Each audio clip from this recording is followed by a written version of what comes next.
Hi குட்டீஸ், welcome to my channel. நாம் இன்னைக்கு பச்சை இலையின் ரகசியம் என்ற கதையை தான் பார்க்க போகிறோம். பார்க்கலாமா குட்டீஸ்? வாங்க வீடியோக்குள்ளாடி போகலாம். ஒரு அடர்ந்த மழைக்காட்டில் பாண்டா கரடி குட்டி எப்போதும் பசியோடுதான் இருக்கும். தன் அம்மாவான பாண்டா மிகுதி நேரத்தை தூங்கவே செலவிடுவாள். ஒரு நாள் குட்டி பாண்டா தன் அம்மாவை விட்டு விலகி காட்டை ஆராயச் சென்றது. வழியில் ஒரு பழைய மரத்தை பார்த்தது.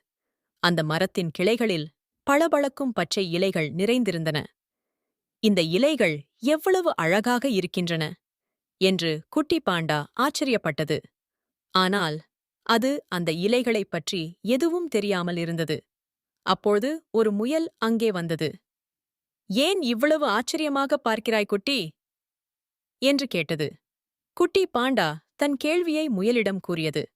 முயல் புன்னகைத்து, "அந்த இலைகள் மிகவும் சுவையாக இருக்கும். ஆனால் அந்த இலைகளை எப்படி சாப்பிடுவது என்று உனக்குத் தெரியாது" என்றது. "அப்படியானால் அதை எப்படி சாப்பிடுவது?" என்று குட்டி பாண்டா கேட்டது. "அந்த இலைகளை சாப்பிட நீ முதலில் மெதுவாக மென்று சாப்பிட வேண்டும். அவ்வளவுதான்" என்று முயல் கூறியது. குட்டி பாண்டா முயலின் சொல்லைக் கேட்டு மெதுவாக மென்று அந்த இலைகளை சாப்பிட ஆரம்பித்தது. அந்த இலைகள் மிகவும் சுவையாக இருந்தன. குட்டி பாண்டா மகிழ்ச்சியில் துள்ளிக் குதித்தது. நீதி: மெதுவாகச் செய்வது நல்லது. பல விஷயங்களைப் பற்றி தெரிந்து கொள்வது நல்லது.